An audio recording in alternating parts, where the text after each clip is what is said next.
Você acorda bem, mas parece que no final do dia tá grávida de 5 meses? Ou come uma coisinha e causa aquele estufamento, aquele desconforto? Calma aí, o inchaço ele tem solução. Com algumas estratégias práticas a gente pode sim melhorar esse sintoma. Eu sou Isabela, sou nutricionista e hoje nós vamos falar um pouquinho mais sobre alimentação saudável. Antes de falar sobre como acabar com o inchaço, a gente precisa entender as suas principais causas. Primeiro ponto, má digestão. E isso pode ser causado por uma falta de acidez no estômago. Outro ponto, excesso de industrializados, que podem causar uma desbiose, um desequilíbrio intestinal e automaticamente uma constipação. Um baixo consumo de fibras e de água também causa constipação e a constipação automaticamente causa um inchaço abdominal. Intolerâncias ou alergias alimentares também podem causar essa sensação de estufamento. Então, intolerância à lactose, alergias ao leite, sensibilidade ao glúten, alergias alimentares no geral, uma fermentação de carboidratos não digeríveis, que são os FODMAPs, alterações no intestino, como uma possível desbiose, que é um desequilíbrio entre as bactérias boas e ruins do intestino, uma constipação, mesmo uma diarreia crônica. O estresse e a ansiedade também podem estar ligados com esse inchaço abdominal, e isso impacta diretamente. Então, o primeiro ponto a ser analisado para a gente acabar com o inchaço é a gente entender o porquê dele, o motivo dele. É você quem vai dizer o principal motivo desse inchaço.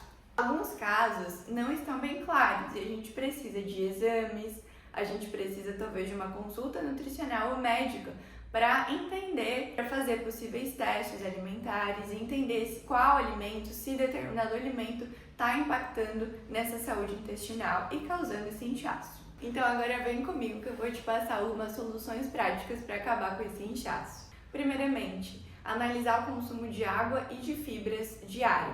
A gente precisa tomar, no mínimo, 35 a 40 ml de água por quilo de peso diariamente. Se o nosso consumo de água e de fibras não está adequado, o nosso intestino não vai funcionar da forma como que deveria, automaticamente a gente vai ficar com o intestino preso, constipado, e automaticamente vai aumentar ali os gases, vai aumentar essa distensão e o inchaço abdominal. Então esse é o primeiro ponto de partida para a gente diminuir o inchaço. Outra estratégia importante é a gente controlar o estresse e dormir bem. O nosso intestino está totalmente ligado com o cérebro. Se a nossa mente não está saudável, o nosso intestino vai sofrer também.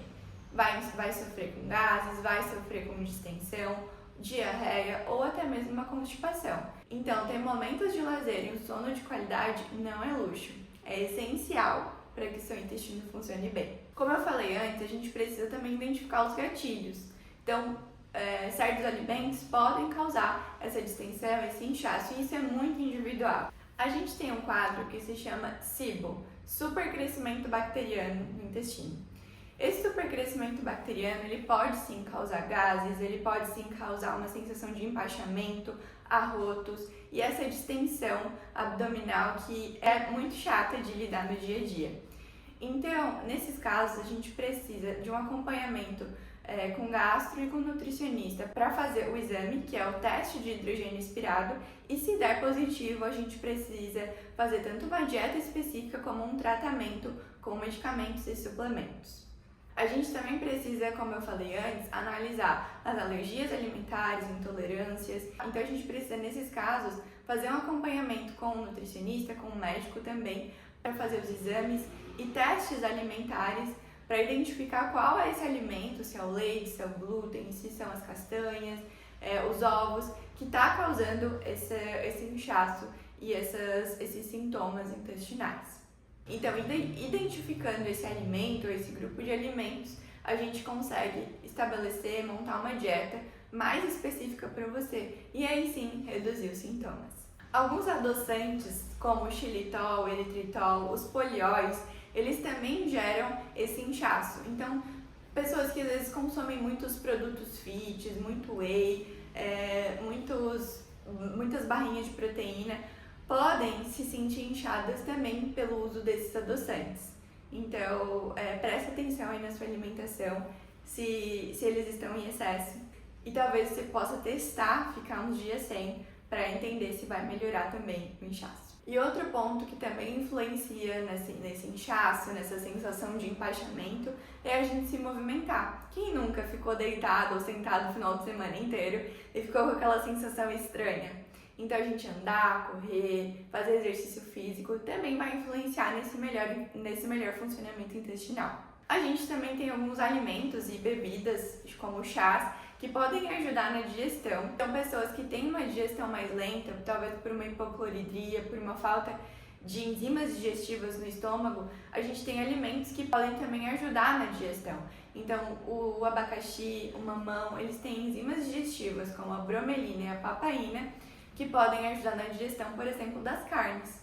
Os chás de erva doce, hortelã e gengibre também tem essa ação digestiva. Então, se você às vezes come e logo após o almoço fica com aquela sensação de plenitude, esses chás podem ser uma estratégia para a gente usar após as principais refeições. Claro, gente, evitar ao máximo o consumo de alimentos ultraprocessados, industrializados, ricos em açúcar, ricos em sódio. Todos esses alimentos vão sim causar um desbalanço nas nossas bactérias intestinais, causar o leaky gut, que eu já falei aqui em outro vídeo, que é deixar nosso intestino mais permeável, que vão piorar o nosso trânsito intestinal, que vão nos deixar realmente com uma retenção de líquido, né? O excesso de sódio, ele causa retenção de líquido e vai nos deixar mais inchados.